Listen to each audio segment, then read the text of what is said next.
Dr. David Kelly, world-renowned expert in biological warfare and UN weapons inspector.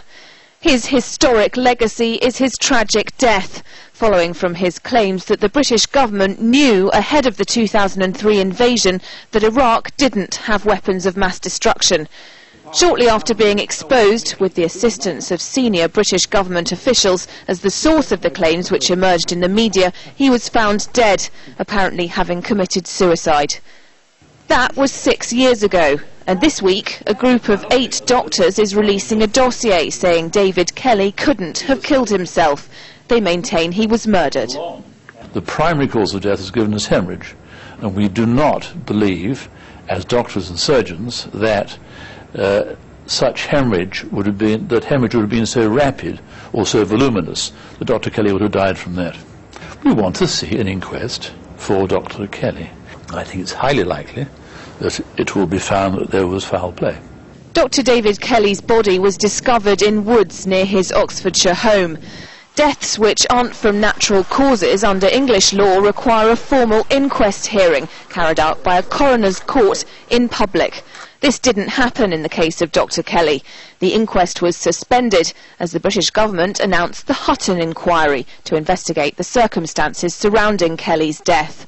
Chaired by Judge Lord Hutton, he took evidence from the pathologist who carried out the post-mortem on Dr. Kelly, concluding the scientist committed suicide by cutting his wrists. The Hutton inquiry was legally unique, using its own rules and procedures to examine the cause of a single death.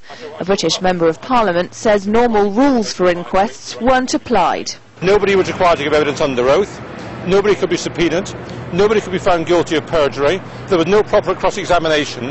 And all the normal safeguards you'd expect with a coroner's inquest were simply absent. A proper inquest into the death of David Kelly, that's not happened. And even if you don't necessarily subscribe to my view that he was murdered, you would agree, I hope, that everybody is entitled to an inquest if they die a violent death. Murdered, but by whom? Norman Baker accuses Iraqis, but isn't willing to say who he thinks ordered the killing.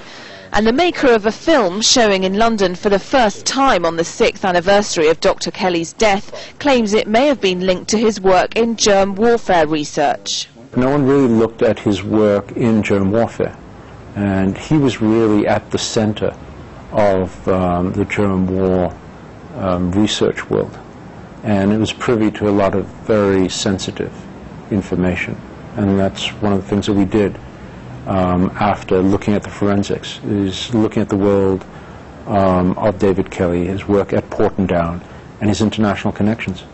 In June, the British government announced another investigation, this time into the country's role in the Iraq war. It's already been widely criticised because it'll be held largely in secret. Some who don't believe David Kelly committed suicide hope the dossier will form part of the wider inquiry into the war in Iraq. But no public coroner's inquest has been held into Kelly's death, and the doctors say a proper, separate investigation must take place to find out what really happened. Laura Emmett, RT, London.